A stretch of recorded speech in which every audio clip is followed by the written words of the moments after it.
La révolution est synonyme de massacre. Rappelons la devise républicaine, liberté, égalité, fraternité ou la mort. Les acteurs à l'origine de cette révolution sont pour la plupart des nobles, qui n'ont pas accepté que le roi Louis XVI réduise leurs privilèges dus à leur rang. La révolution a été un tournant catastrophique pour la France. Voici comment se comportaient les révolutionnaires mais également le peuple durant cette période sanglante et destructrice. Bonsoir à tous, bienvenue dans Histoire de France, troisième partie de la vie au temps de la Révolution.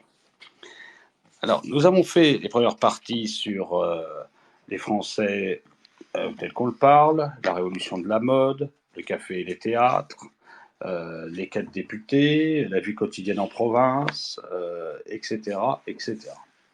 Et bien sûr, les 3 députés aux États généraux. Maintenant, nous allons continuer avec les galanteries révolutionnaires. Les naturalistes nous apprennent que le castor, en allemand Iber, par aliénation Biver, pullulait jadis aux environs de la capitale et notamment sur les bords de la Bièvre, qui en aurait tiré son nom. Il faut croire que la race avait dégénéré à l'époque de la Révolution, Paris ne possédant plus que des demi-castors, comme dit le bon Mercier, mais nous avons déjà vu à quel point ils étaient nombreux et combien leur terrier tenait de place dans le jardin du palais Égalité. Sur cette singulière colonie, il est bon de revenir un peu pour comprendre l'indignation des moralistes et le coup de cafeçon que par la suite le gouvernement jacobin allait se croire obligé de donner. À vrai dire, les conquêtes de 1789 n'avaient guère profité qu'à une espèce de femme, la pire, après avoir si longtemps gouverné les émules, de Manon, d'une main parfois un peu brutale, la police s'était découvert des occupations plus urgentes et la chasse à l'amour, tout comme l'autre, était devenue pratiquement libre. Rien de plus naturel en soi. La révolution avait commencé dans la rue et la rue travaille toujours pour la galanterie. Qui vit d'elle ? Et puis, du moment que les hommes s'arrogeaient tant de droits nouveaux, pourquoi ne pas faire aussi la part des femmes en les délivrant d'un contrôle qu'elles maudissaient depuis toujours ? Enhardies par cette belle réforme, qui d'ailleurs s'accomplit toute seule, les déesses de l'hospitalité s'affichèrent donc sans aucune gêne. Bientôt, le palais royal et les petites rues du voisinage, qui n'avaient jamais passé pour des lieux saints, prirent une allure extravagante. On vit apparaître au balcon de la rue Saint-Honoré et de la rue des Petits Champs, comme aux fenêtres de la rue de Beaujolais, des brochettes de jeunes personnes qui semblaient s'intéresser passionnément aux problèmes de la circulation. D'autres, préférant l'exercice, se dirigeaient vers les galeries de bois, qu'on appelait encore le camp des Tartares, où allaient mêler leurs soupirs et ceux des 32 filles de l'allée du même nom, chantée par Restif de la Bretonne. Tout à la fois club et sérail, le jardin n'avait plus une place où d'infatigables sœurs promeneuses ne vinssent chaque jour tendre leurs filets. Elles sortaient de partout, des chambres garnies, des mansardes, des sous-sols, des arrière-boutiques, ou bien des dortoirs, en commun, que tenaient d'horribles matrones dans les environs du palais. Créatures de tous les âges et de toutes les origines, les plus jeunes avaient 12 ans et les vieilles dépassaient 40. Les unes arrivaient avec de leur campagne et d'autres du faubourg Saint-Marcel.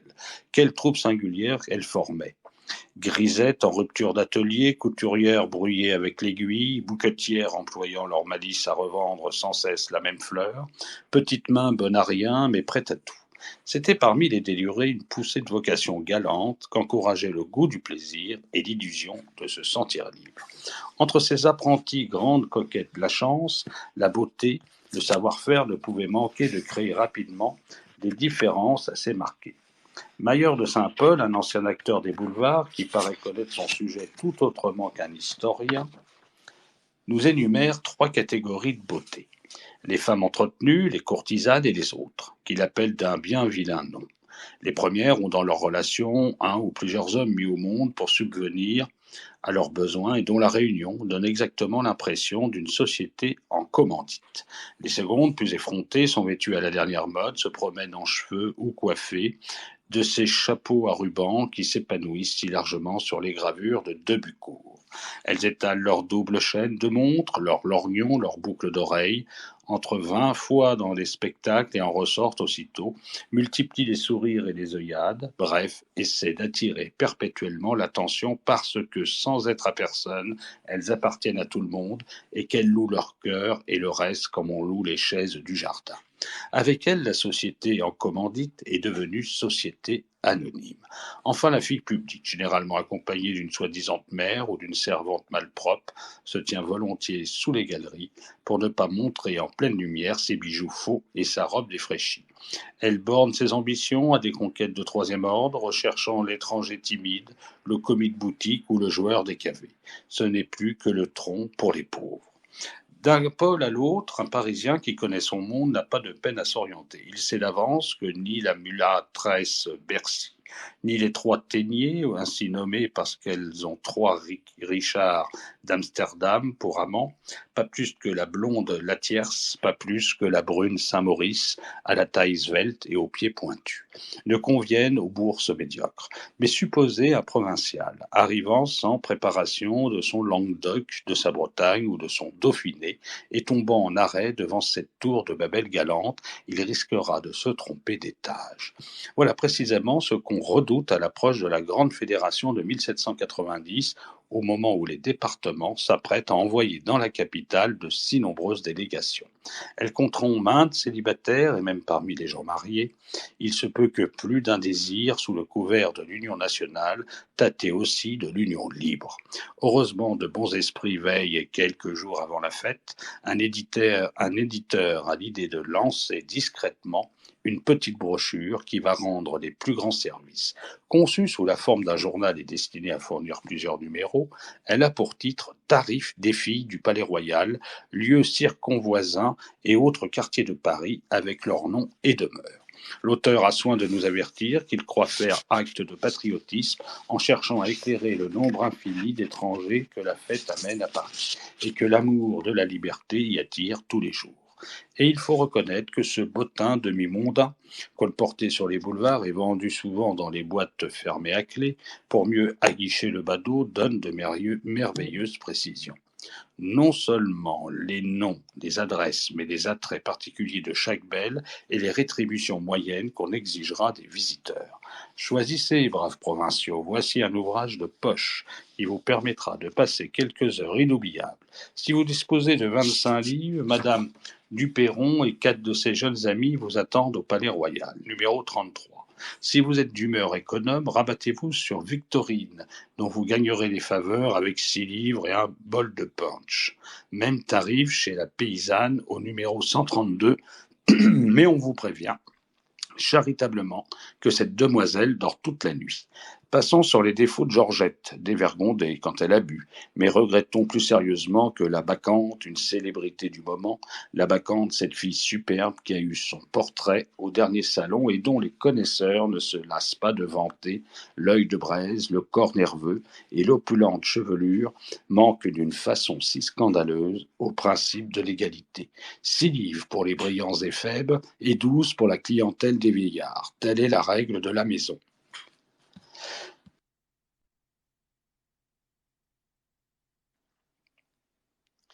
À une époque où l'Antiquité jouit de la faveur générale et où Paris se pique d'imiter Rome, ne vous sentez-vous pas que les pères proscrits mériteraient un peu plus d'égard ? Avec la Bacchante, vous pouvez seul rivaliser une autre habituée du Palais Royal qui s'appelait pompeusement la Vénus, et d'après certains témoignages n'était pas indigne de son nom. C'est une brune fraîche, délicate, écrit l'allemand Friedrich Schulz, qui fréquentait le jardin en 1790. Elle se montrait cet été dans un élégant négligé de la plus fine mousseline qui la couvrait légèrement et permettait à chacun de ses mouvements d'admirer le jeu gracieux d'une taille déliée, des hanches et des jambes. Son appartement compte parmi les plus élégants, ses adorateurs sont les plus riches et les plus beaux. Et de fait, la renommée qui lui attribuait la gloire d'avoir quelques années plus tôt refusé un prince du sang en priant le comte d'Artois de songer à d'autres bagatelles. Véritable aristocratie de la galanterie, quelques beautés, qu'on baptisait avec antiphrase les femmes du monde, formaient un groupe, à part, au milieu des autres, courtisanes. Elle savait s'entourer d'un certain luxe, habitait le plus souvent quelques logements sur le jardin, au 2e étage des galeries, l'étage où le plafond est bas, mais d'où la vue est délicieuse. Y donnaient d'excellents dîners et émerveillaient leurs convives par le charme de leurs manières et la variété de leurs talents.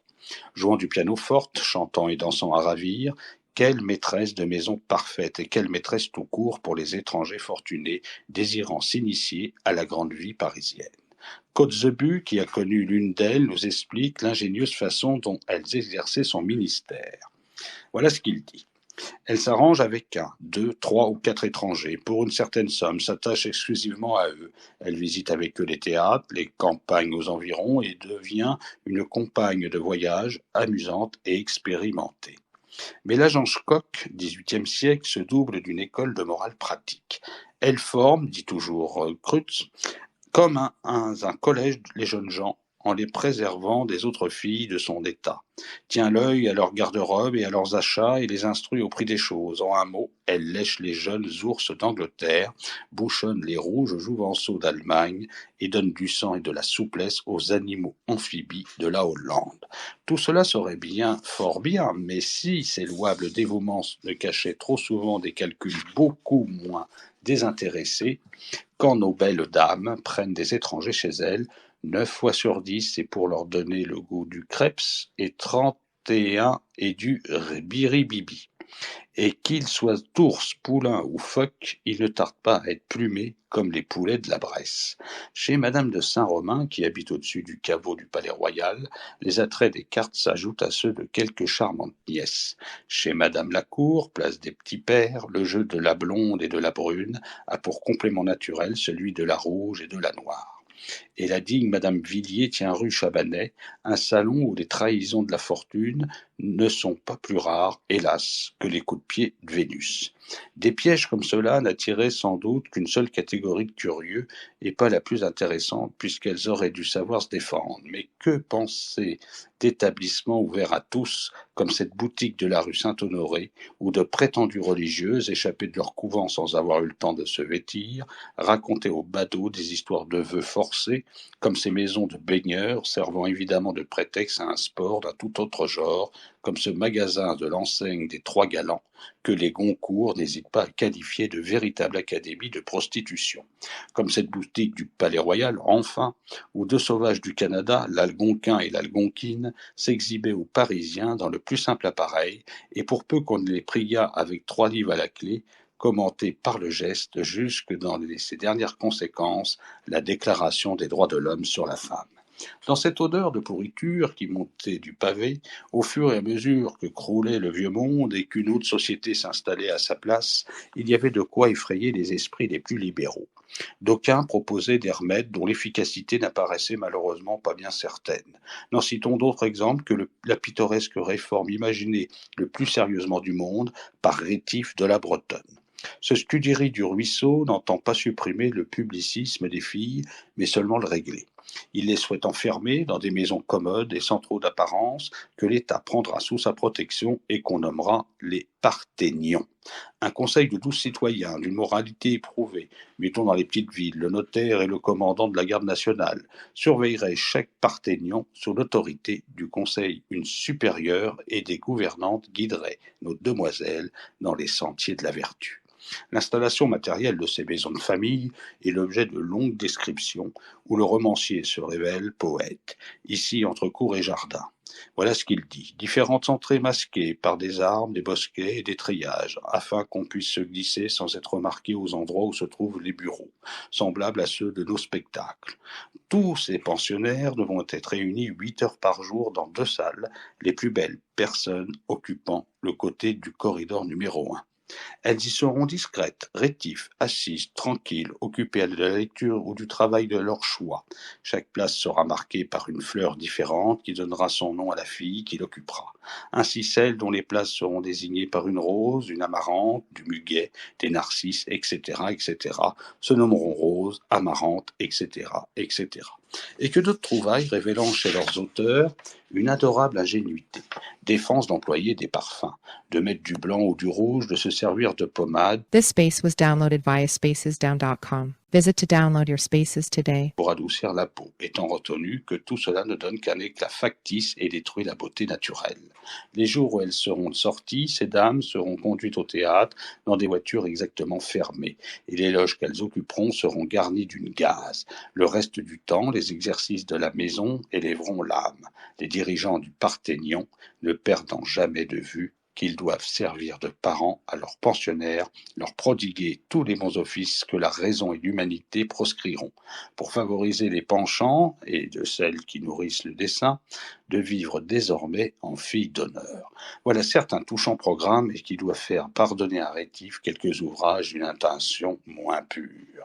Si l'on abandonne le rêve pour la réalité, il semble que le problème des mœurs n'ait pas été sérieusement abordé par les pouvoirs publics pendant les 3 premières années qui suivent la prise de la Bastille. Une seule fois, l'Assemblée constituante effleure le sujet quand elle décide le 22 juillet 1791 que seules pourront être arrêtées les filles qui auront troublé l'ordre ou commis des outrages publics à la pudeur. C'est laisser le champ libre aux autres et par voie indirecte leur reconnaître une sorte d'existence légale. Il est logique qu'elles en profitent et cherchent à développer leur aimable industrie. Si ça dure, soupire un contemporain, les boutiques ne seront plus occupées que par des femmes publiques, avec leurs 3 ou 4 cornets de tabac ou 3 ou 4 livres de poudre, au comptoir une glace, une séparation qui forme un boudoir, voilà un couvent monté, un pot à eau et une cuvette, voilà des armes du couvent. Pourtant, les années passent et la situation empirant toujours, la commune et les membres des sections de Paris commencent à se fâcher pour de bon. Ce sera l'honneur des Jacobins d'avoir les premiers réagi, mais leur indignation s'exprime en des termes bien singuliers. Savourez plutôt l'ordre du jour que vote la section du Temple dans sa séance du 24 avril 1793. L'Assemblée générale, considérant que l'épurement des mœurs est une absolue nécessité dans une république, et plus particulièrement encore parmi les personnes du sexe, sur l'observation de plusieurs de ses membres, qui attestent avoir entendu différentes fois dans les rues et à toutes les heures du jour de la part de certaines femmes dissolues, des propos laxifs et très scandaleux, désirant arrêter les malheurs incalculables de la dissolution des mœurs occasionnée par la lubricité et la modestie des personnes du sexe féminin. Nomme des commissaires pour porter le présent arrêté aux 47 autres sections, les invitant à y adhérer. Voici l'alarme donnée. Le libertinage est déclaré suspect et son cas est d'autant plus mauvais que la politique s'en mêle. Ne raconte-t-on pas que dans les clubs que beaucoup de filles sont de connivence avec les ennemis du régime? Bientôt on va passer aux actes. Par un après-midi de juillet 1793, brusquement les grilles du palais Égalité sont fermées. Est-ce une Saint-Barthélemy de nymphes qui s'y prépare? Non, c'est simplement Henriot qui réunit les habitués du lieu et leur fait subir un interrogatoire. Êtes-vous de bonnes citoyennes? Oui, notre général. Êtes-vous de bonnes républicaines? Oh oui, oui. N'auriez-vous pas par hasard caché dans vos cabinets quelques prêtres réfractaires, quelques Autrichiens, quelques Prussiens? Fifi, nous ne recevons que des sans-culottes. On pourrait l'entendre de plusieurs façons, mais Henriot n'y cherche pas malice. Les citoyennes semblent de bonne foi et le général accorde un sursis au bataillon de Citerre. L'offensive ne reprendra que 3 mois plus tard, mais en s'aggravant singulièrement car, cette fois, elle sera dirigée par Chaumette et le procureur de la commune instruira l'affaire à sa manière. D'après lui, l'immoralité n'est qu'un dernier reste de 14 siècles de corruption et d'esclavage monarchique. Le Conseil se rendrait donc criminel aux yeux de la postérité s'il ne travaillait pas sans relâche à consolider les mœurs, base essentielle du système républicain. C'est sauver la patrie que d'en purifier l'atmosphère. Placée sur ce terrain, la cause est gagnée d'avance. On ordonne le grand coup de balai. Que de poussière il va soulever dans les écuries d'Augias. Toutes les femmes de mauvaise vie qui circulent sur la voie publique sont menacées d'arrestation. Non seulement des patrouilles circulent incessamment pour empêcher le racolage, mais on fait appel au concours des citoyens vertueux, pères de famille, gens de tout repos, avec lequel on forme une sorte de seconde police volontaire. On invite les vieillards, ces ministres de la morale, à empêcher que les mœurs ne soient choquées en leur présence. Et ne croyez pas qu'il s'agisse d'une mission purement théorique. Nos gérontes n'ont qu'un signe à faire pour alerter la police, mettre en mouvement la force armée. C'est la première fois sans doute dans toute l'histoire de la République que le droit de réquisition est donné à de simples particuliers, pourvu que certains n'en abusent pas et que de vieux messieurs rancuniers ne fassent pas regretter à la bachante le prix majoré de ses faveurs. Au demeurant, les résultats de cette croisade moralisatrice devaient être assez éphémères. Durant quelques mois, rues et promenades furent à peu près nettoyées. Images et brochures licencieuses disparurent des vitrines. De très jeunes personnes restèrent en pénitence derrière leur jalousie, tandis que leur directrice d'inconscience remplaçait le raccrochage par des travaux de crochet. Mais une aussi belle crise de vertu ne pouvait avoir la vie plus longue que ses auteurs responsables. À peine Maximilien tombé, Robespierre, la vie joyeuse reprit ses droits. Les maisons de jeu retrouvèrent leur clientèle, les filles se remirent en campagne, et quelques semaines après Thermidor, si un jacobin impénitent se risquait au palais royal, c'était pour constater que les ordonnances de la Commune étaient devenues lettres mortes. Même quand on s'appelle Chaumette, même quand on a le prestige de Robespierre, on ne refait pas à coup de décret la moralité d'une ville comme Paris. On ne transforme pas les vierges folles en vierges sales, ni Paris en lacédémone. Le mariage et les enfants. Il devait bien être amusant à observer les couples qui se mariaient vers la fin de septembre 1792, suivant les nouvelles méthodes adoptées par la République. Depuis des siècles, pour les épousailles, il avait fallu demander la bénédiction de l'Église. Mais une loi toute fraîche venait de remplacer le sacrement par un contrat civil où l'on pouvait maintenant se passer du curé. Il suffisait de faire afficher à l'hôtel de ville un avis ainsi conçu: mariage entre monsieur et mademoiselle, lequel entendent vivre un légitime mariage et se présente aujourd'hui à la municipalité de Paris pour y réitérer la présente promesse et y être autorisé par les lois de l'État. Après quoi on comparaissait devant les autorités, on écoutait un petit discours, on répondait par un double oui à la question traditionnelle, et l'on était mari et femme. Souvent le duo se transformait en un chœur de 20 ou 30 voix, car l'officier municipal aimait le travail en série et il dépêchait volontiers une quinzaine de mariages d'un coup. C'était tout bénéfice pour la foule qui attendait les nouveaux époux sur la place de Grève, ne leur ménageant ni les vivats ni les plaisanteries faciles. Il est probable que les Parisiens, dont beaucoup ne croyaient plus ni à Dieu ni au diable, s'habituèrent assez vite aux usages nouveaux. Mais que durent en penser les bonnes gens et les petites villes des campagnes. Une noce pour les mariés naguère. C'était le village en liesse, l'église parée, les cloches sonnant, c'était la belle robe blanche, la couronne de fleurs d'oranger, c'était la fête inoubliable. Et voilà qu'on remplaçait toute cette allégresse par de vagues formalités, un fonctionnaire en écharpe bredouillant quelques articles de loi concluant « Vous êtes mariés », et ne manquant pas d'ajouter que le billet d'aller, délivré par ses soins, se doublerait facilement d'un billet de retour si le voyage n'était pas heureux. Là était en effet la grande innovation. Désormais, les unions pouvaient se rompre aussi vite qu'elles s'étaient formées. Dans la salle même où s'échangeaient les serments de fidélité, de grandes affiches couronnées d'un bon ephygien portaient ce titre subjectif: Loi du mariage et du divorce. Impossible d'indiquer plus clairement que la boutique municipale limitait à la fois le poison et le contrepoison. Pour en arriver là, il avait fallu qu'une révolution bien profonde s'opérât dans les mœurs françaises, car jusqu'à la fin de l'Ancien Régime, peu de principes avaient été moins discutés que l'indissolubilité du mariage. Parmi les cahiers de 89, un seul, celui qui avait présenté le duc d'Orléans, était favorable au divorce. Les autres n'en parlaient pas ou le repoussaient. Si en 3 ans les idées s'étaient modifiées, ce revirement semblait avoir 2 causes: le mouvement antireligieux et le culte toujours grandissant de la liberté individuelle, d'où découlait assez naturellement la rupture facultative des mauvais ménages. La thèse fut défendue devant l'Assemblée législative par Robert du Baillet, qui réussit à l'imposer. Quelques semaines plus tard, la loi du 20 septembre 1792 réglait définitivement la question. On ne reconnaissait plus que le mariage civil, mais on lui donnait une forme assez souple et, au besoin, une durée assez éphémère pour qu'il n'effarouchât personne. Une paire d'amusantes gravures qui enchantait Anatole France en aurait pu illustrer Les dieux ont soif, montre les 2 volets du diptyque, le mariage républicain et le divorce. Sur la première, un officier municipal accueille 2 futurs époux et leur prodigue de bonnes paroles. Le marié, en habit à l'anglaise, tient par la main sa jeune femme qui baisse modestement les yeux. Pas de voile ni couronne, un fichu plat sur les épaules, un petit bonichon à bride, l'air d'une demoiselle bien sage qui va prendre sa leçon de piano.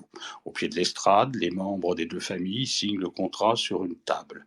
Un garde national qui tient son fusil comme un cierge surveille les curieux rassemblés dans le fond de la salle, et une grande statue de l'hymen portant des fleurs et un flambeau semble annoncer au nouveau couple un avenir plein de fidélité. Deuxième tableau, même décor, mais renversement complète la situation. L'officier municipal n'a plus son sourire des bonjours, devant lui le mari et la femme, cette dernière devenue fort élégante et coiffée d'un impressionnant cabriolet, échangent des propos acerbes et finissent par se tourner le dos. Et les familles continuent à signer les pièces, mais il s'agit cette fois d'un acte de rupture. Quant à la statue de l'hymen, elle a éteint son flambeau et elle agite une chaîne brisée.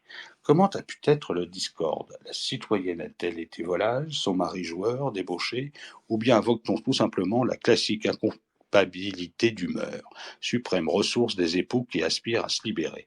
Ceux-là doivent bénir le législateur, car il a inventé pour eux une formule vraiment admirable, le divorce par consentement mutuel, s'accorder sur le fait qu'on ne s'accorde pas. Quoi de plus simple? Pas de grief particulier, on s'est aimé, on ne s'aime plus. Les autorités en prennent acte et après quelques mois de délai, tout est dit, chacun se retrouve libre. Avec une règle aussi souple, l'existence n'est plus qu'une série de passades, un quadrille dont l'unique figure s'intitule « Balancez vos dames ». Et notez qu'à ce jeu, les femmes ne sont pas moins engagées que les hommes. Elles changent de nom et de raison sociale, comme de robe et de chapeau. Nul ne s'aviserait désormais à comparer le mariage à une prison. Y entre et en sort qui veut, et telle est la facilité de l'opération que plus qu'un évadé laisse en partant la porte ouverte. Sait-on jamais? L'un des traits les plus singuliers de ces sautes d'humeur conjugales est en effet que beaucoup de ménages qui s'étaient séparés se reforment. On a voulu connaître des bonheurs inédits, mais l'inexpérience ayant déçu, on revient à son port d'attache. Et là encore, la loi est clémente, comme elle avait facilité les ruptures, elle autorise les raccommodements. Chaumette a même un bien joli discours en réserve pour les repris de divorce. Quand il se présente à l'hôtel de ville, il leur ouvre les bras tout grands. Voilà ce qu'il dit. Jeune époux, qu'un tendre engagement a déjà uni, c'est sur les autels de la liberté que se rallument pour vous les flambeaux de l'hymen. Le mariage n'est plus un joug, une chaîne, il n'est plus ce qu'il doit être, l'accomplissement des grands desseins de la nature, l'acquis d'une dette agréable que tout citoyen doit à la patrie. Pour qui sait comprendre, il ressort de ce galimatia que la France a besoin d'enfants et qu'elle veut en obtenir d'où qu'ils viennent. C'est le slogan qu'on voit inscrit sur les bannières des cortèges de femmes qui se déroulent dans la capitale. Citoyennes, donnez des enfants à la patrie, leur bonheur est assuré. Et les objets de la vie usuelle, les faïences populaires notamment, portent des devises analogues. Regardez ce qui est écrit sur une assiette. C'est le moment de faire un petit enfant. Dit-on, au fond, aussi d'un bouillon d'accoucher exposé à Carnavalet. Mais on se demande si le potier n'exagère pas un peu et si la nouvelle génération, pour faire son entrée dans le monde, a vraiment bien choisi son heure. Les périodes de guerre et les bouleversements politiques sont toujours cruels pour l'enfance. Elle souffre matériellement. Il faut pourtant rendre cette justice aux hommes de la Révolution, que le sort des jeunes citoyens leur a toujours préoccupés. À une époque où tant de problèmes les sollicitaient, à la fois ils n'ont jamais perdu de vue les questions pédagogiques, ils se sont penchés avec ferveur sur l'enfant, non pour le dorloter, mais pour le préparer à son rôle futur. Du remarquable projet de Condorcet et de l'effort poursuivi ensuite par les Jacobins, d'intéressantes réformes sortiront. Toute la question est de savoir si dans ce programme, l'utopie ne tient pas dès l'origine une large place. Le XVIIIe siècle avait formé l'homme pour la société. On écrit les Goncourt, la Révolution les forme pour l'État. Et c'est la tendance qui, trop souvent, gâte les plus généreuses théories en leur donnant des applications absurdes. Voici une mère de famille patriote. À peine son marmot s'est-il parlé qu'elle croit bon de lui infliger le questionnaire inséré par la citoyenne. Desmarets dans ses éléments d'instruction républicaine. Voilà ce que dit ce petit livret de Desmarets. Vous allez voir, ça ne va pas être très éloigné de ce qu'il y a aujourd'hui. Qui es-tu ? Je suis un enfant de la patrie. Quelles sont tes richesses ? La liberté et l'égalité. Qu'apportes-tu dans la société ? Un cœur pour aimer mon pays et des bras pour le défendre. D'un autre ton, mais d'une sottise égale, est le roman du citoyen Fréville intitulé « La vie et la mort du petit Émilien ». Son héros n'a que 18 mois, mais du moins celui-là parle la langue de son âge. La première fois qu'on le mène à Versailles, il veut jouer avec le dauphin, mais un vil esclave du troupeau royal l'en empêche. Alors il demande à sa mère si le roi fait tata. Et renseigné sur ce point d'histoire, il profite de l'égalité de tous les hommes devant la garde-robe pour ne plus appeler le monarque que Monsieur Capet.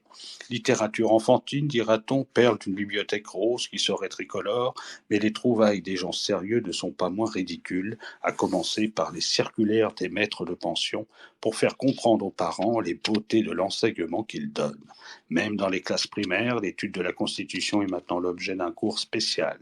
Aussi le bon monsieur Donon, qui succède à son père dans la maison d'éducation de la rue de Chaume, du Haut-Marais, ne respectant rien que les sages et sublime opération de l'Assemblée nationale, consacrera la majeure partie de son temps à en expliquer des décrets à ses élèves et à leur faire comprendre l'utilité de se conformer à la saine raison démontrée par ces décrets. Et son confrère, M. Rollin, dont le nom heureusement ne s'écrit pas avec un L, annonce qu'il engage dans sa pension de la rue de Sèvres un nouveau professeur à l'effet d'enseigner à messieurs ses élèves la nouvelle Constitution qui doit être le principal objet de leur instruction, les droits de l'homme et le droit public. Comme on le voit, la politique s'est emparée de l'alma mater. Mais ce n'est pas là qu'un échange de bons procédés, car, de leur côté, les hommes d'État ne vont plus rêver que pédagogie.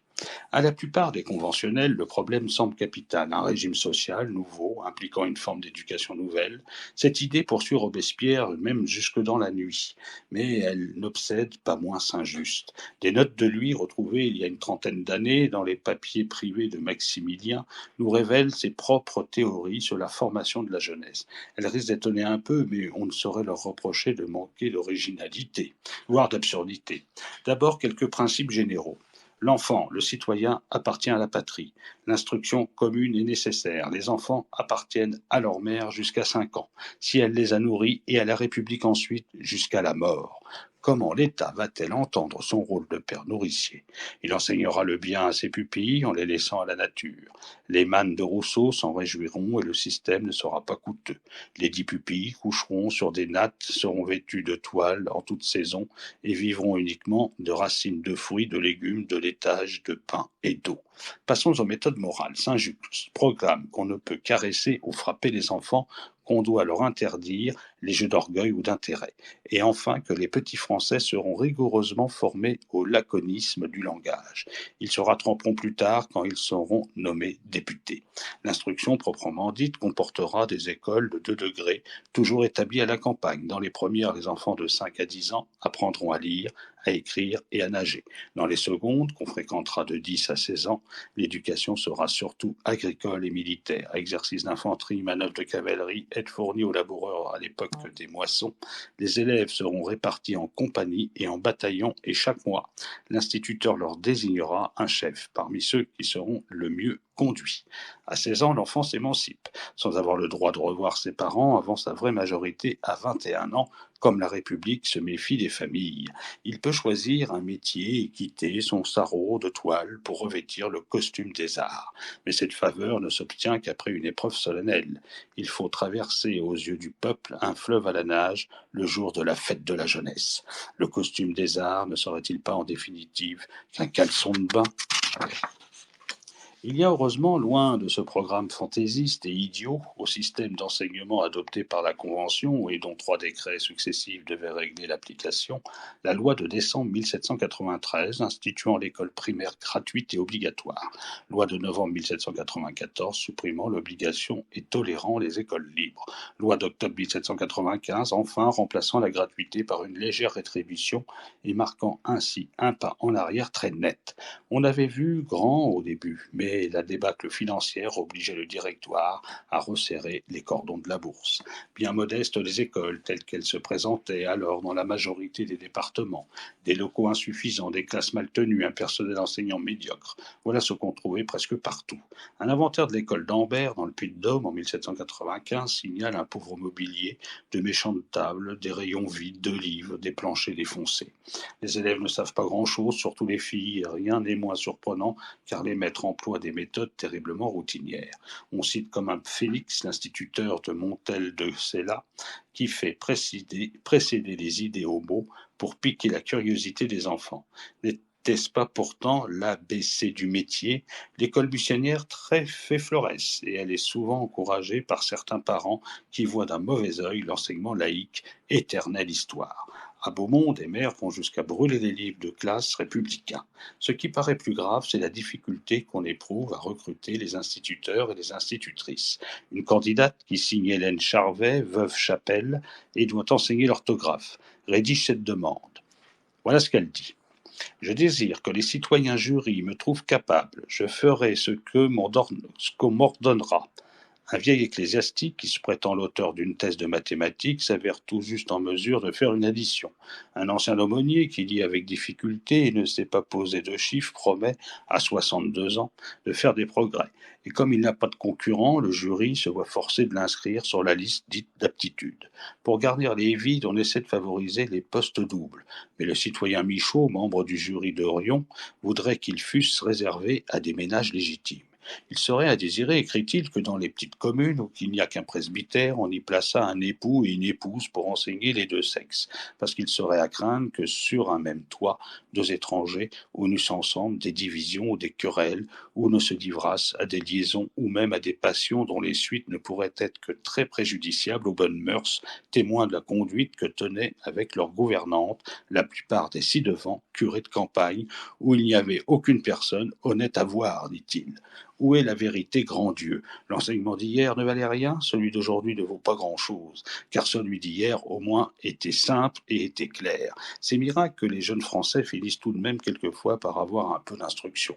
Tels furent les laborieux débuts de nos écoles publiques. Il restait encore beaucoup à faire, énormément à faire, mais l'œuvre était amorcée, et l'on sait quelle place elle devait tenir dans l'héritage moral de la Révolution. Pour remplacer les anciens collèges, chaque département fut doté d'une école centrale, comportant 3 cycles d'études, et ces établissements secondaires devinrent assez vite florissants. Quant à l'enseignement supérieur, il commença à se distribuer dans quelques écoles spéciales où l'on peut chercher l'origine de nos facultés actuelles. Cet ensemble de créations offrait évidemment bien des lacunes, mais il manquait en France, au lendemain de tant de graves événements, une étonnante volonté de renaissance intellectuelle. Et le physicien Biot a eu raison d'écrire qu'on n'avait pas encore trouvé une nation ou une époque où l'on eût tant fait pour l'esprit humain.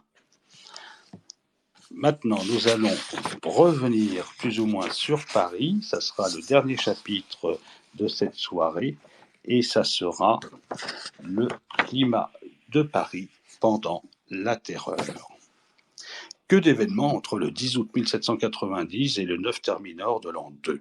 Le trône renversé, les massacres de septembre, le procès et la mort du roi, l'insurrection vendéenne, la chute des Girondins, des hébertistes, des dantonistes et finalement de Robespierre.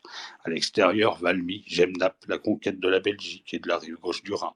Puis la coalition contre la France, l'invasion, la levée en masse, le prodigieux développement des fabrications militaires, la mise sur pied de 14 armées et le succès couronnant l'effort, Vatigny, le Gressberg, Gemnappe. Au cours de ces 2 années où le sublime côtoie l'immonde, où le pays passe par les plus terribles émotions qu'il n'ait jamais connues, on se demande si la vie de chacun a pu continuer avec ses plaisirs, ses occupations, ses soucis habituels. Mais tous les témoins sont d'accord pour répondre affirmativement. Cette tragédie de 24 mois n'a pas interrompu davantage l'existence quotidienne de la majorité des Français qu'une tempête n'arrête le flux et le reflux des marées.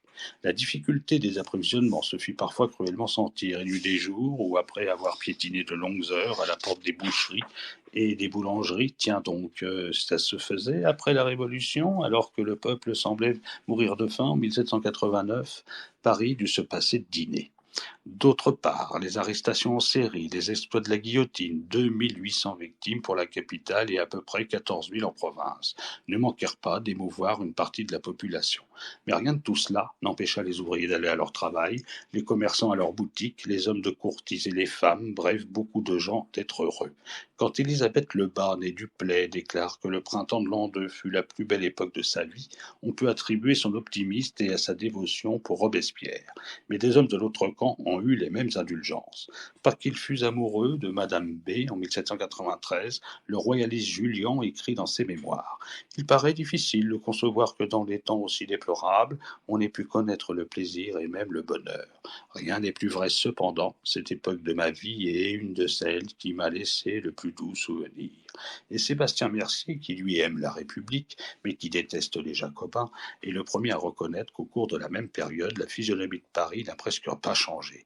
Il y a des jours où la ville est très calme et nous n'avons pas plus l'air d'être en guerre qu'en révolution. Les étrangers qui lisent nos journaux ne nous voient que couverts de sang, de lambeaux et de toutes les livrées de la misère. Quelle doit être leur surprise en arrivant à Paris par la route de Chaillot, en traversant cette magnifique allée des Champs-Élysées, bordée des deux côtés d'élégants phaétons, peuplée de femmes charmantes et poursuivant la route, attirée par cette perspective magique ouverte à travers le jardin des Tuileries, en parcourant ce beau jardin plus riche, mieux tenu qu'il ne fut jamais dans les temps les plus prospères de la monarchie. C'est en réalité une ville de 800 000 âmes, ne renonce pas facilement à ses habitudes. La politique peut la secouer, une catastrophe peut se produire. Dès le lendemain, les cafés rouvrent leurs portes, les femmes ressortent leurs toilettes et tout reprend son cours normal. 3 jours à peine après le 10 août, si nous employons une bourgeoise, la foule se presse, élégante et joyeuse, au jardin du roi. Le commerce est brillant, tous les visages portent à l'empreinte et à la cordialité. Et tandis qu'on enterre encore les Suisses et les patriotes qui se sont fait tuer aux Tuileries, une petite annonce du Moniteur nous apprend que Madame Boquin continue à vendre sa pommade couleur de chair pour teindre les cheveux rouges ou blancs, en châtain ou noir, en une seule séance. Le prix de la pommade est de 9 francs le pot. Ne faisons pas grief aux Parisiens d'avoir fréquemment oublié la gravité du drame auquel ils assistaient. La vie privée de chacun d'eux n'avait-elle pas ses exigences? Quand la nommée Adélaïde Mareux écrit le 17 août à son frère que leur père, Toussaint Mareux, commissaire de sa section, a passé 5 nuits à l'hôtel de ville et ne décesse pas de se donner du mal, elle s'inquiète surtout de savoir si ce genre de place est payé. Dans le cas contraire, au diable les honneurs. La famille a déjà bien assez de tracas avec l'arrivée d'une cousine de province et les bancs de la grande Javotte qu'on doit publier le lendemain. Malgré la guerre, il faut toujours se marier, n'est-ce pas? L'état d'esprit d'une foule de gens qui s'intéressent moins à la politique qu'au prix du beurre, à la santé de leurs enfants ou à leurs intrigues sentimentales est en somme toute fort naturel. Et puis encore, beaucoup d'entre eux sont si mal informés. Nous avons vu tout à l'heure combien les quartiers de Paris vivaient séparés des uns des autres, combien les nouvelles étaient lentes à s'y propager, souvent. À une portée de fusil, on ignore l'épisode brutal qui vient de mettre à feu et à sang le pâté de maisons voisins. Jamais on ne s'en rendit mieux compte que durant les massacres de septembre. Les tapes dures peuvent assommer 100 malheureux dans la cour de la conciergerie sans attirer l'attention des passants de la rue de la Barillerie ou le cours du Mail. Même silence autour de la tragédie des Carmes. Ni les habitants de la rue de Regard, ni les 300 bourgeois armés qui font l'exercice au Luxembourg, ni les clients de la buvette installés sous les arbres du jardin n'ont la moindre idée de ce qui s'y passe. Ils résideraient à Compiègne ou à Orléans que leur ignorance ne serait pas plus grande. Et quand l'affaire est enfin connue, il y a bien un peu d'émotion, mais elle est loin d'être générale. Dans la classe ouvrière surtout, on pense que les 1500 victimes étaient les ennemis de la nation, qu'elles ont bien mérité leur sort. Une petite apprentie lingère, dont les aventures nous occuperont bientôt, écrit naïvement. Tout comme les autres, je mourrais de peur que l'on ne laissât évader ces royalistes de leur prison et qu'ils ne revinssent me massacrer parce que je n'aurais pas d'image à leur montrer. Ainsi arriva le massacre du 2 septembre 1790, tout en frémissant d'horreur, on le regardait comme une action presque juste. Pendant qu'il se faisait, on n'en vaquait pas moins à ses affaires habituelles. Rien d'étonnant après cela si Paris retrouve vite son calme et si la fête de Saint-Cloud qui s'ouvre le 8 septembre n'attire pas moins de grisettes, pas moins d'acheteurs de mirlitons, pas moins d'amateurs de parades et de contredanses qu'au beau temps de Fragonard et de Gabriel de Saint-Aubin. 4 mois plus tard, la population allait malgré tout être vivement impressionnée par le procès et par la mise à mort du roi. Là, on gravit un étage. Non que les débats de la Convention, et surtout d'interminables séances de 72 heures, où chaque député vint apporter son vote à la tribune, ne soient déroulés dans l'atmosphère lourde et angoissée qu'on pourrait croire, bien au contraire. Suivant Mercier, qui vit la scène mieux qu'un témoin puisqu'il faisait partie de l'Assemblée, le fond de la salle était transformé en loge où les dames, dans le plus charmant négligé, mangeaient des glaces, des oranges, buvaient des liqueurs. On allait les saluer, on en revenait, les huissiers faisaient le rôle des ouvreuses de loge à l'opéra. On les voyait à chaque instant ouvrir les portes des tribunes de réserve et y conduire galamment les maîtresses du duc d'Orléans, caparaconnées de rubans tricolores. Quoique l'on eût défendu tout signe d'approbation ou de désapprobation néanmoins du côté de la montagne, l'Amazone des bandes jacobines faisait des longs ah quand on n'entendait pas résonner le mot de mort. Les autres tribunes destinées au peuple ne les emplissaient pas d'étrangers ou de gens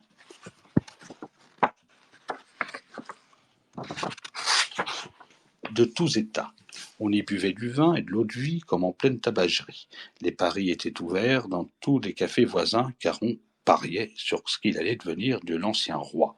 Il fallut que la tête royale fût tombée pour que la capitale comprît vraiment la gravité de l'acte qui venait de s'accomplir. Ce jour-là, chacun marchait lentement et osait à peine se regarder, dira plus tard un insistant, et les révolutions de Paris, peu suspectes de tendresse pour Louis XVI, seront forcées d'avouer que les femmes furent en général assez tristes et les plus véhémentes à ce qu'on avait fait à l'ancien roi, et que la ville prit un air morne. Les gens commençaient à parler, mais toujours maintenant sous les dais, ou alors sous les porches des maisons, car tout le monde n'avait peur que le sort du roi puisse leur arriver à eux aussi. Ne lui demandons pas, par exemple, de se souvenir bien longtemps, quelques semaines, quelques journées peut-être, et tous les quartiers retrouveront leur physionomie habituelle. Dans celui des Champs-Élysées, le printemps de 93 serait particulièrement délicieux. L'observateur de police du Tard, qui est tout le contraire d'un jacobin, nous signalera qu'au mois de mai, des modérés, des aristocrates et des propriétaires, de fortes jolies petites femmes bien ajustées, s'y faisaient caresser par le zéphyr printanier. Il ajoutera « Ce coup d'œil était charmant, cette occurrence simultanée du retour de la saison et d'un nouvel ordre de choses dans notre politique avait déridé jusqu'aux vieilles. Tout le monde riait, il n'y avait que moi qui ne riais pas, car je savais que ce qui allait se passer allait être grave. Le moment, en effet, ne se prêtait guère, car la vraie terreur allait commencer. On n'était plus là, dans les loges, pour juger le roi. On n'était plus dans la parade de ce que laissait le faste de l'ancienne monarchie. Elle se divisera en deux périodes, celle qui va de juillet à décembre 93, l'autre qui correspond à la dictature de Robespierre de mars à juillet 1794. Alors que de la grande chambre du palais, transformée en tribunal révolutionnaire, partent ces listes de condamnation qui envoient chaque jour à la mort 40 ou 60 victimes. Dans les 49 derniers jours, plus de 1500 têtes tomberont comme des ardoises, pour reprendre l'ingénieuse métaphore de Fouquier-Tinville. Quelle réaction aura Paris devant ces hécatombes quotidiennes? Un certain étonnement d'abord, et de l'indifférence bientôt, et de la colère. À force de voir passer dans la rue Saint-Honoré des charrettes qui s'en vont à la ci-devant place Louis XV et d'autres dans la rue Saint-Antoine qui roulent vers la place du Trône renversé, il s'habitue si bien au spectacle qu'il finit par le trouver normal. Il n'y attache pas plus d'importance qu'un fait divers ordinaire, un imprudent qui se noie ou un cheval qui s'emballe. Pour agir sur les nerfs de la foule, il faut que les exécutions s'accompagnent de circonstances mélodramatiques. Le général Custine, pleurant dans sa moustache grise, et sa belle-fille se tordant les mains, la Dubarry hurlant de peur, Camille Desmoulins secouant ses liens, Danton enflant sa voix de tonnerre, ou le dernier jour Robespierre ne pouvant retenir un cri de bête, quand le valet du bourreau arrache le pansement de sa mâchoire fracassée avant de faire tomber sa tête. Voilà de quoi remuer un public que la seule vue du sang n'effraie plus. Mais à côté de ces belles séances, combien de fournées monotones qu'on regarde d'un œil distrait. On s'est habitué à l'horrible. Après tant de représentations, la guillotine ne fait plus recette, car même des fois des exécutions, il n'y a plus que quelques personnes pour y assister. Si le visage de Paris n'est tout de même assombri que depuis quelque temps, c'est beaucoup moins pour des raisons politiques ou sentimentales que pour des causes purement matérielles. Chaque jour, 800 000 personnes éprouvent plus de difficultés à faire bouillir leur marmite, pénurie de denrées, vie chère, tel est le fléau qui s'abat sur la capitale comme sur le reste du pays. Ces embarras sont aussi vieux que la Révolution. Ils l'ont même précédé de quelques mois. On se rappelle combien au printemps de 89, le ravitaillement de la grande ville était déjà devenu précaire. Précédente récolte mauvaise, accaparement et de la spéculation, pillages locaux dans les campagnes. Tout s'était conjuré pour empêcher les grains d'arriver normalement, et le résultat en avait été un pain noir d'une saveur amère et d'une digestion difficile. Un pain vraiment national en ce sens qu'il donna la colique à toute la population. Encore était-il de ces plus rares et fallait-il se le disputer comme une marchandise précieuse. Plus d'une fois, les boulangers avaient menacé de fermer boutique. Plus d'une fois, le pauvre Bailly, voyant les greniers de Corbeil et de Nogent-sur-Seine complètement vides, s'était demandé comment ses électeurs allaient pouvoir manger le lendemain.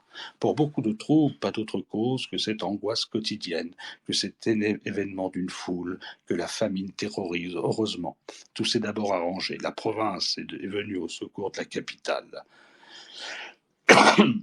On a vu repasser sur les routes de beaux sacs gonflés de froment, et 12 mois plus tard, on s'est retrouvé encore en vie, rassuré par une récolte qui cette fois a été bonne.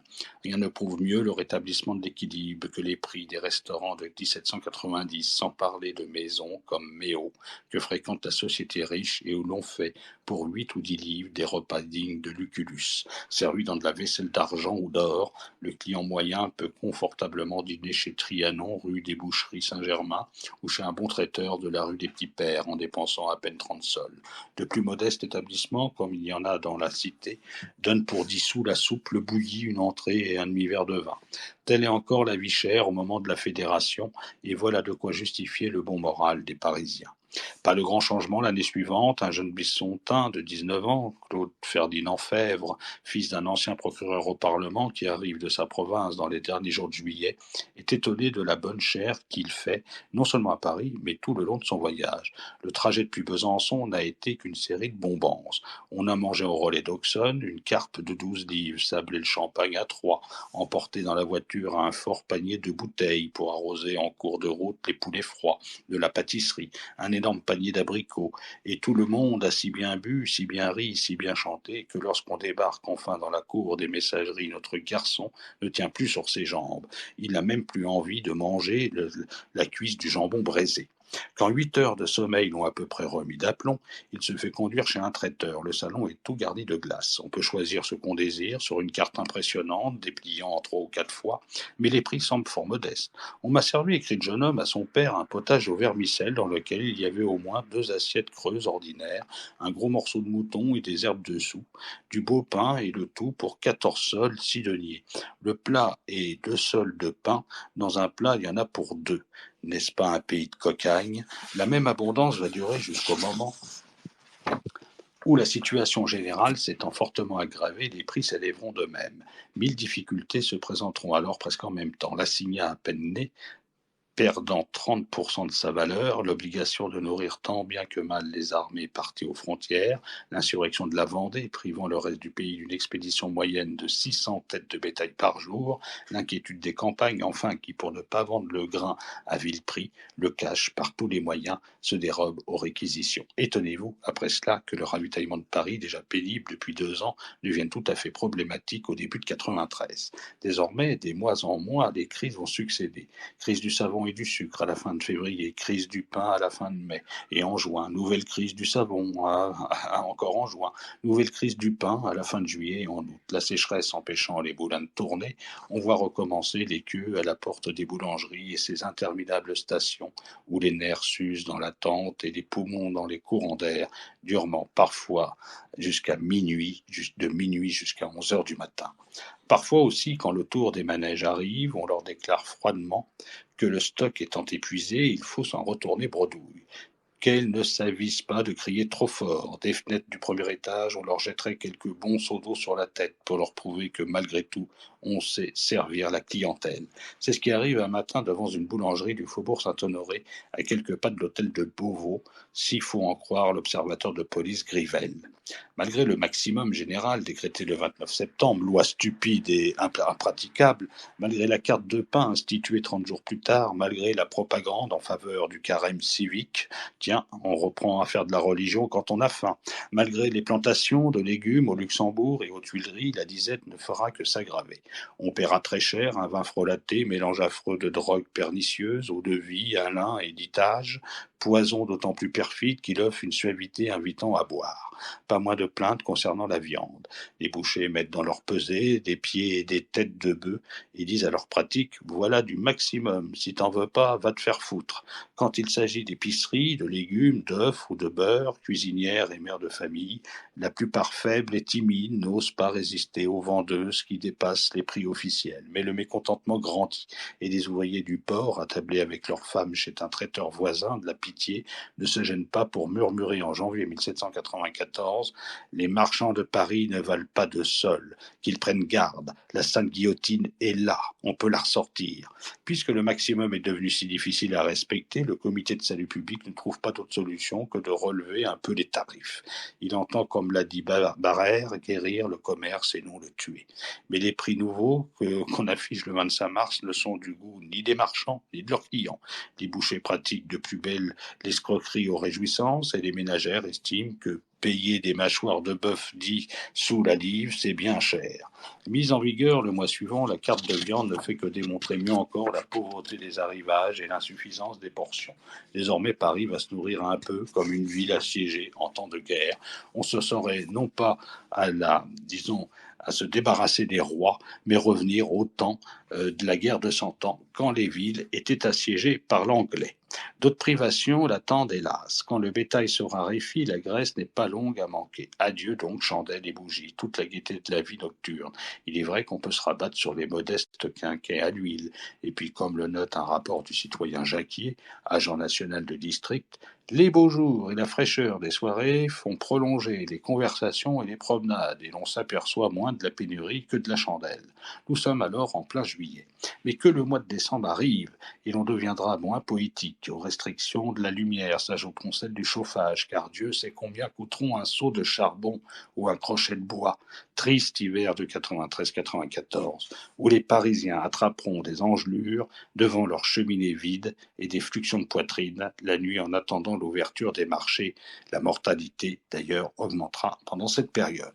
Durant cette période aussi si critique, une seule denrée de première importance, la farine, est assez sérieusement protégée par le maximum. Grâce à lui, la soudure entre les deux récoltes peut s'opérer sans trop de mal. Mais dans tous les autres domaines, combien de fraudes sévissent encore, que d'accaparements illicites. Le 17 mai, chez le nommé Dubois, bâtissier de la section des Lombards, on saisit 200 livres de beurre frais, 100 livres de fondu, 3000 œufs et 34 jambons. Marchandises probablement destinées à la fourniture des restaurants, tout comme les viandes de premier choix que certains bouchers vendent sous le manteau en se moquant bien de ce maximum idiot. Il est encore moins respecté dans plusieurs communes de banlieue, notamment à Vincennes, où main gourmet, on voit sa cuisinière faire ses emplettes, quitte à payer l'agneau 6 francs la livre. Ne serions-nous des imbéciles de porter à Paris notre bœuf et notre lard, disent les bouchers de l'endroit, puisque les Parisiens viennent chez nous et nous en donnent ce que nous voulons, c'est-à-dire 10 fois le prix. N'exagérons rien cependant, si grâce à divers stratagèmes quelques tables restent bien garnies, l'immense majorité de la population passe alors par de rudes épreuves. Ce n'est pas encore la grande disette que la suppression du maximum déchaînera après Terminor, mais dans les classes peu fortunées, on souffre déjà réellement. Bien peu de gens, en fin de compte, mangent à leur faim.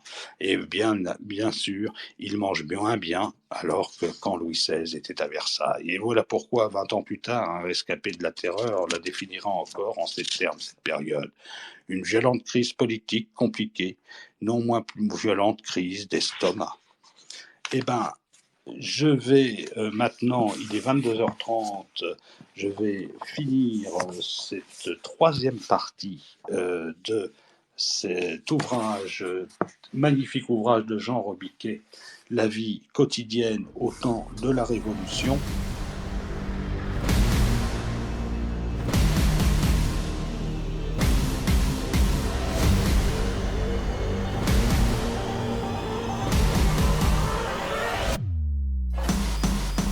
Liberté vraiment ? C'est pour cela que les révolutionnaires républicains massacraient les Français qui refusaient d'adhérer à leur modèle républicain. Égalité vraiment ? N'oublions pas que les nobles révolutionnaires républicains voulaient garder leurs privilèges sans se soucier des paysans et artisans. Fraternité vraiment ? Entre républicains peut-être, mais certainement pas avec le reste de la population qui soutenait le roi. Les massacres de septembre à Paris, les Français noyés dans les fleuves à Nantes et à Lyon, sans oublier la Vendée.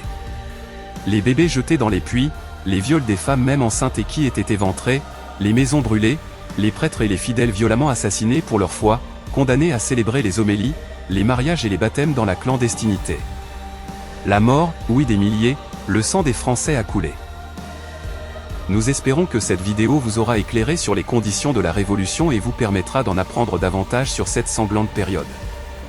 Nous vous donnons rendez-vous pour une nouvelle histoire de France. La vie au temps de la Révolution partie 4.